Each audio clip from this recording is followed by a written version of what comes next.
Hello, good afternoon. This is Dr. Shubham Mittal this side. I'm a consultant ENT specialist at Apollo Hospitals, Greater Noida. So friends, I'll be discussing a beautiful topic today, that is atrophic rhinitis. What does atrophic rhinitis actually means? Atrophic rhinitis. Itis means inflammation. Rhinitis means inflammation of the nasal mucosa. And what does atrophic means? Everything inside the nose undergoes atrophy. Atrophy होता क्या है? सब कुछ छोटा हो जाना. Everything gets shrunken. उसका total atrophy हो जाना. Supposedly, what actually I am meaning is, supposedly this is the nasal cavity. This is the nasal septum. This is the right nasal cavity. This is the left nasal cavity. Normally, what happens is, normally क्या होता है?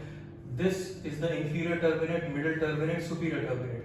Again, inferior turbinate, middle turbinate, superior turbinate. This is the normal nasal mucosa, nasal cavity. Now, what happens in atrophic rhinitis? Everything inside the nose, whether it is turbinate, it is nerve endings, it is nerves, blood vessels, everything inside the nose is getting atrophied. So, supposedly, how a atrophic rhinitis sort of a nose may look like? It may be like this or completely empty, because everything inside the nose has become atrophied.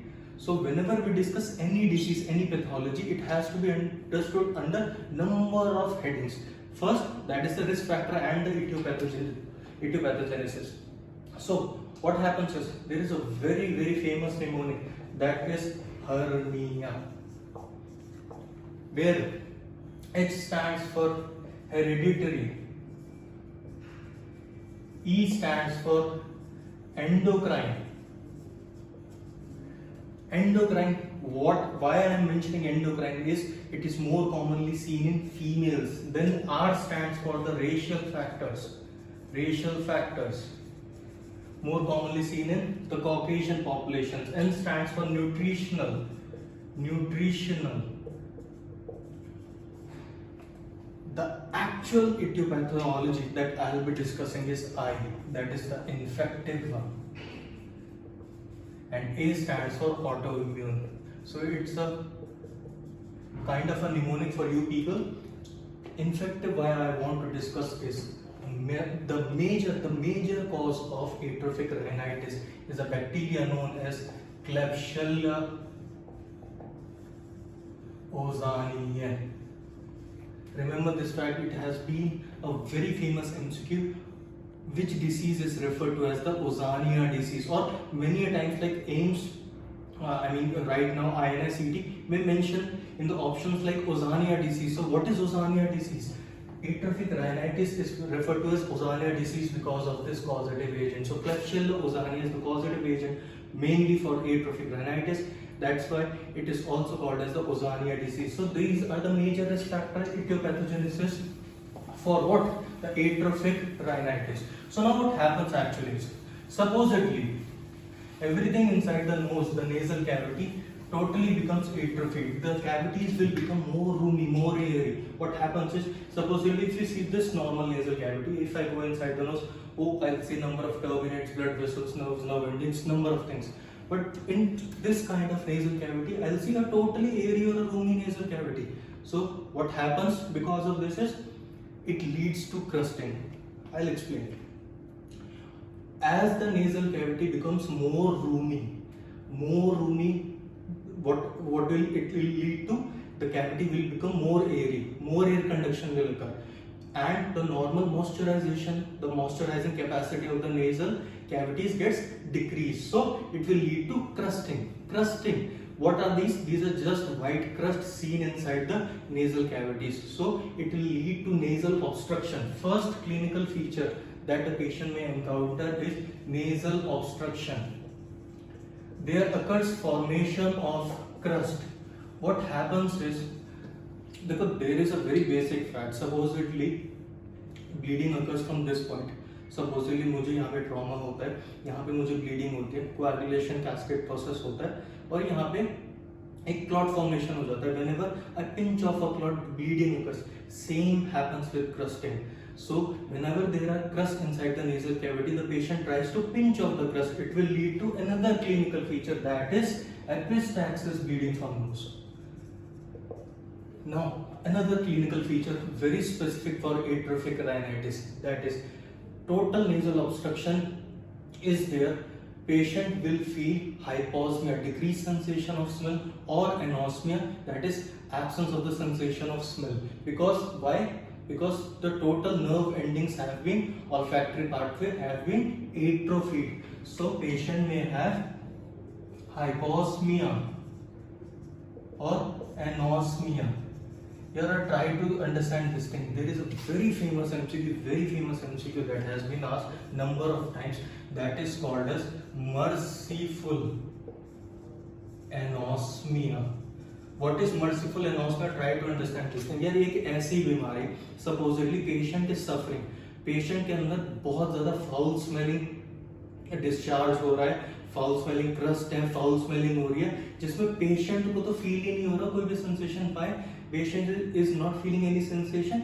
Reason भी क्यों? क्योंकि उसकी तो पूरी nerves और nerve endings अंदर, पहले मैंने बोला था एट्रोफी हो चुकी, तो उससे तो कोई सेंसेशन आ नहीं रहा है. बट आसपास पेशेंट्स के जितने फ्रेंड्स और रिलेटिव्स हैं, patient 26-year-old female came to ENT OPD के साथ में उसके दोस्त और फ्रेंड्स आएंगे कि बोलेंगे इसकी नाक के पास से बहुत ज्यादा बदबू या स्मेल आती है, but the patient is not feeling any sensation क्योंकि उसकी तो सारी नर्व्स एट्रोफी हो चुकी है. That's why it is called as merciful. रहम ऐसा एनोस्मिया, रहम वाला anosmia, that's why it is called as merciful. A disease which is occurring to the patient, जिसमें पेशेंट को तो सेंसेशन फील ही नहीं हो रहा, आसपास के लोगों को फील हो रहा है. That's why it is referred as merciful anosmia. Clinical features से जब अगर हम आगे बढ़ते हैं, when I go for what the examination, मैं देखूंगा नेजल कैविटी के अंदर, देखा अरे ये तो बहुत ज्यादा रूमी और एयरी नेजल कैविटीज है, I see number of crust inside the nasal cavity. मैं जांच क्या कराऊंगा? I will come to the management part. Management consist of two things, investigations and treatment.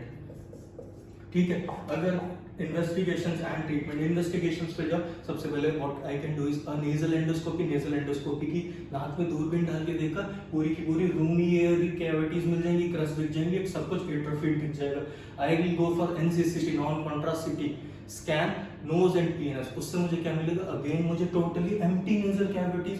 Very famous MCQ that has been asked. वो सीधा का सीधा CT का लगाएगा, नाक के अंदर कुछ भी टर्मिनेट्स वगैरह दिखेंगे नहीं. It can be a sure shot diagnosis for again atrophic rhinitis. Now and we can also take that crust for and discharge for culture and sensitivity. मैं भेजूंगा, कौन सा बैक्टीरिया निकल के आएगा? वही हमारा पुराना क्लेब्सियल्ला ओजानिया.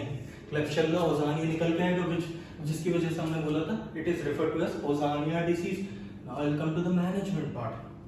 If I discuss about the management part, the management of atrophic rhinitis, treatment में अगर हम आ जाते हैं, so the drug of choice for Klebsiella ozoniae is streptomycin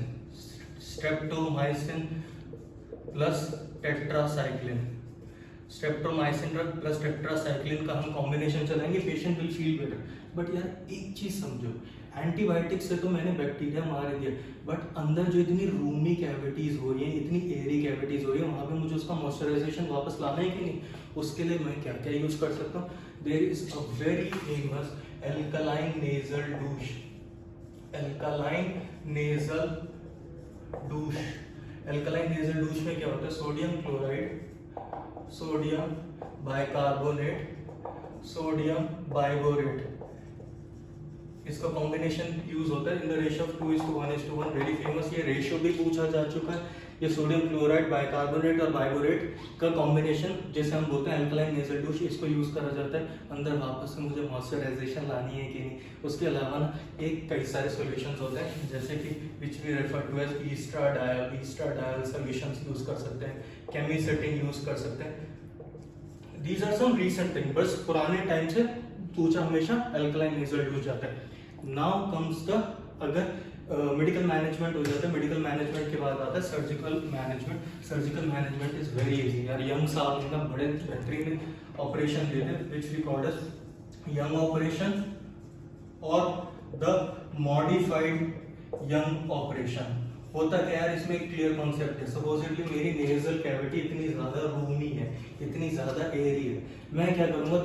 nasal cavity के अंदर से दोनों तरफ से फ्लैप उठाऊंगा और उनको फ्लैप को आपस में जोड़ दूंगा. उससे मेरी इतनी बड़ी कैविटी थोड़ी छोटी हो जाएगी कि नहीं? यस, है ना। तो नेजल कैविटी जितनी छोटी जाएगी उतनी कम रूमी होगी, जितनी कम रूमी होगी उतनी कम एरी होगी, जितनी कम एरी होगी उतनी क्रस्टिंग कम होगी, क्रस्ट जितने कम बनेंगे उतना ही मेरी परेशानी रिजॉल्व होगी। So the surgical management is Young's operation and modified Young's operation. I hope you understood the topic. Thank you so much.